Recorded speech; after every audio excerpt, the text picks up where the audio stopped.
Hello dear students, good evening. कैसे हैं आप लोग?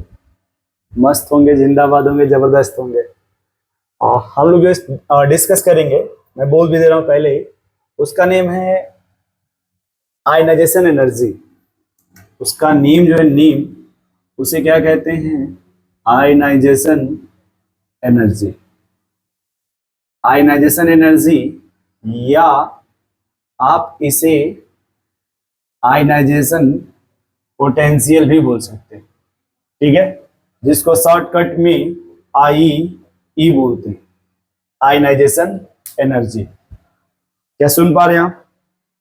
किसी भी न्यूट्रल गैसियस एटम से, किसी भी एटम से, मान लीजिए हमने न्यूक्लियस बना दिया और हमने उसका नाम रख दिया यहाँ पे एटम, और उस एटम पे ये इलेक्ट्रॉन है।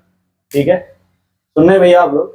तो किसी भी एटम से मान लो हमने इसके आजू और बाजू ऐसे दोनों साइड इलेक्ट्रॉन रख दिया।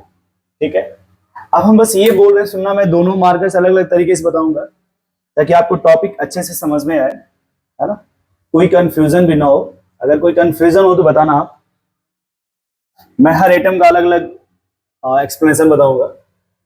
अब देखो, हम किसी भी एटम से जब इलेक्ट्रॉन को रिमूव करना चाह रहे हैं, तो मैं रिमूव करने के लिए यहाँ पे हरा मार्कर यूज करूंगा कि हम इस इलेक्ट्रॉन को रिमूव करना चाह रहे हैं यहाँ से। इसे क्या करना चाह रहे हैं? रिमूव करना चाह रहे हैं। अगर हम इसको रिमूव करना चाहते हैं, इसको रिमूव करने के लिए हमें आउटर सोर्स से एनर्जी का रिक्वायरमेंट होगा। एनर्जी का रिक्वायरमेंट होगा। हम किसी भी एटम से यदि इलेक्ट्रॉन को रिमूव करना चाह रहे हैं, इलेक्ट्रॉन रिमूव करना चाह रहे हैं, हमें एनर्जी का रिक्वायरमेंट होगा। और जो एनर्जी का रिक्वायरमेंट होता है, उसी एनर्जी को क्या कहते हैं? आयनाइजेशन एनर्जी या आयनाइजेशन पोटेंशियल। मैं फिर से बोल रहा हूं अपने वर्ड को, कहते हैं, देखो आप, when an electron remove from last outer cell electron, then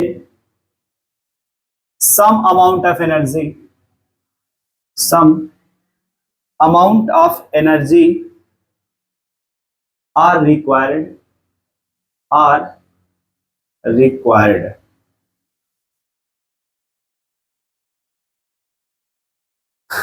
is called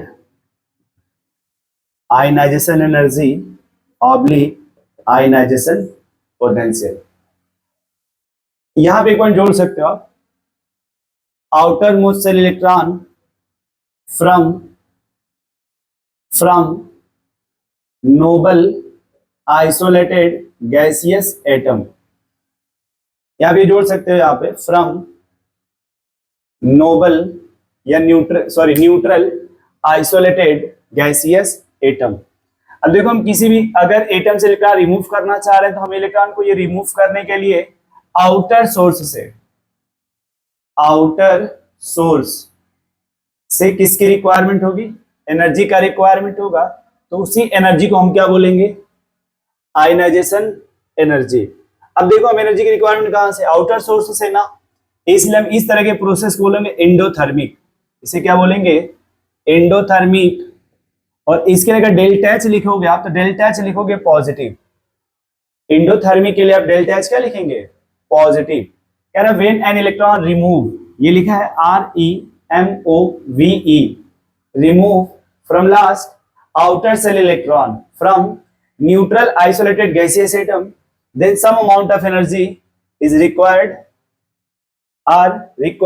is called ionization energy। अब एक पॉइंट मैंने जो इधर ब्लू लिखा है, इधर इसको थोड़ा समझा रहा हूं। ये जो हम इलेक्ट्रॉन यहाँ पे रिमूव कर रहे हैं, जैसे मान लीजिए हमने हर मार्कर को यहाँ यूज किया, ये जो हम इलेक्ट्रॉन, हम ऐसे दो तीन जगह इलेक्ट्रॉन लिख रहे हैं, ऐसे यहाँ पे इलेक्ट्रॉन और ऐसे यहाँ पे इलेक्ट्रॉन लिख रहे हैं। ठीक है, अगर हम वो जो इलेक्ट्रॉन रिमूव कर रहे हैं कहीं भी फुलफिल्ड है या वो हाफ फिल्ड है, फुलफिल्ड है, या जो एटम जिस ऑर्बिट में है वो हाफ फिल्ड है। ठीक है। यदि हाफ फील्ड या फुल फील्ड होगा, उसमें जो भी आयंस एनर्जी लगेगा वो जो उसका नेक्स्ट एटम होगा, नेक्स्ट एटम उससे ज्यादा लगेगा। मैक्सिमम एनर्जी रिक्वायर्ड, उसमें मैक्सिमम एनर्जी का रिक्वायर्ड होगा। यदि हम कहीं से भी इलेक्ट्रॉन रिमूव कर रहे हैं, अगर इलेक्ट्रॉन कहां पे, फुल फील्ड ऑर्बिटल में, या फिर वो कहां पे, हाफ फील्ड में, उस समय हमें जो भी एनर्जी लगानी होगी वो अगले वाला जो भी नेक्स्ट एटम होगा उससे ज्यादा लगाना होगा। इस बात को समझने के लिए मैं थोड़ा सा अपनी बात को इधर वापस लेके आ रहा हूं। एक पॉइंट याद रखो, जैसे थोड़ा सा टेबल यहां बना ले रहे हैं। यदि बोला जाए जो आंसर एनर्जी है उसका पीरियड में क्या बिहेवियर होगा, तो जब भी आप लेफ्ट टू राइट जाओगे, लेफ्ट से किधर जा रहे हो, राइट, ये जो आंसर एनर्जी है ना ये इंक्रीज होता है। जबकि वही आप अगर ग्रुप में जाओगे, ग्रुप मतलब होता है top to bottom, top to bottom, ये जो आंसर एनर्जी है वो डिक्रीज होता है। मैं कुछ बच्चों को प्रॉब्लम होगा तो मैं बीच में फिर से बोल दे रहा हूं कि देखो यार ये गैप है हरे कलर से। इस बात को मैं अप्लाई कर लेता हूं सेकेंड पीरियड में। जो भी सेकेंड पीरियड या आपका एलिमेंट है, सेकेंड पीरियड, अब देखो सेकेंड पीरियड में कौन आता है भाई आपका, lithium, beryllium, boron, carbon, nitrogen, oxygen, fluorine और नियॉन। पहले एक बात आप समझ लो इसमें कि अगर हम लेफ्ट से कहां जा रहे हैं, राइट, आयनाइजेशन एनर्जी बढ़ेगा, आयनाइजेशन एनर्जी बढ़ेगा। मैं क्या करता हूं, मैं इसको एक बार फिर से लिख ले रहा हूं, जैसे lithium, beryllium, boron, carbon, nitrogen, oxygen, fluorine और नियॉन। तो लेफ्ट राइट बढ़ेगा। मैं कह रहा हूं कि एक काम, तुम जितने लोग बैठे हो मेरी एक काम कर लेना फटाफट, इन्हें पहले बबल कर लो, ऐसे अंडरलाइन कर लो, ये हाफ फील्ड और ये फुल फील्ड, इन्हें दो जगह अंडरलाइन कर लो, एक यहाँ पे बेरिलियम के पास और एक नाइट्रोजन के पास। पहले प्रोसेस में करोगे इन्हों आप इग्नोर कर लो। इग्नोर मतलब ये हो गया कि लिथियम और बेरिलियम में देखो राइट में कौन है, बेरिलियम, उसकी आयंस एनर्जी ज्यादा होगी। अब देखो बोरान और कार्बन में राइट में कौन है, कार्बन, तो उसकी ज्यादा हो गई। कार्बन नाइट्रोजन राइट में कौन है, नाइट्रोजन, तो इसकी ज्यादा हो गई। ऑक्सीजन और फ्लोरीन में किसकी ज्यादा है, तो फ्लोरीन राइट में, उसकी ज्यादा हो गई। एक बात रखना कि ऑलरेडी राइट में ही है ना, अब इसके बाद तो कोई है ही नहीं ना, ऑलरेडी इसकी ज्यादा हो गई आंसर एनर्जी।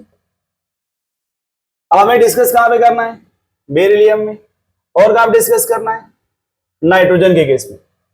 ये जो बेरिलियम होता है इसका कॉन्फ़िगरेशन 2s2 होता है, और ये जो नाइट्रोजन होता है वो 2p3 होता है। तो हम नाइट्रोजन को बोलते हैं हाफ फील्ड है, हाफ फील्ड, और जो भी हाफ फील्ड होता है वो स्टेबल होते हैं। जैसे वो जो हाफ फील्ड या फुल फील्ड होते हैं, याद रखना, हाफ फील्ड या जो फुल फील्ड होते हैं वो थोड़ा स्टेबल होते हैं। जो भी हाफ फील्ड और फुल फील्ड होते हैं वो थोड़ा स्टेबल होते हैं। अब देखो स्टेबल होने का रीजन क्या है यहाँ पे,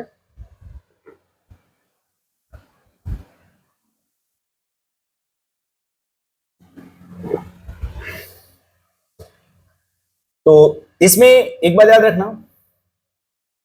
कि बेरिलियम की जो आंसर एनर्जी होती है वो सिर्फ बोरान से ज्यादा होगी। इसमें एक प्रोटॉन का डिफरेंस देखा जाता है बेरिलियम से बोरान, यानी बेरिलियम की आंसर एनर्जी बोरान से ज्यादा होगी, नाइट्रोजन की आंसर एनर्जी ऑक्सीजन से ज्यादा होगी। याद रखना, ये जो बेरिलियम है, मैं इसको थोड़ा सा इधर लिख दे रहा हूं यहां पे, कि जो बेरिलियम है, अगर मान लो ये बेरिलियम है, यहाँ पे बोरान है, ये बेरिलियम है और ये कार्बन है। इसमें अगर हम डिस्कस देखो दोनों को एकदम फिल्टर कर रहे हैं, जहां पे 1 इलेक्ट्रॉन का डिफरेंस होगा, जैसे मान लो बेरिलियम का 4 होता है, बोरान का 5 होता है, एक का डिफरेंस है ये। अब जैसे बेरिलियम का 4 है, कार्बन का 6 है, या 2 का डिफरेंस है ना, तो बेरिलियम का जो ज्यादा एनर्जी है, आंसर एनर्जी, वो बोरान से ज्यादा होगा। किससे ज्यादा नहीं होगा, कार्बन से। जब भी कोई हाफ फील्ड या फुल फील्ड आएगा, उसकी जो भी एनर्जी आएगी वो नेक्स्ट एटम से ज्यादा होगा, जो नेक्स्ट एटम होगा उससे उसकी आंसर एनर्जी ज्यादा होगी।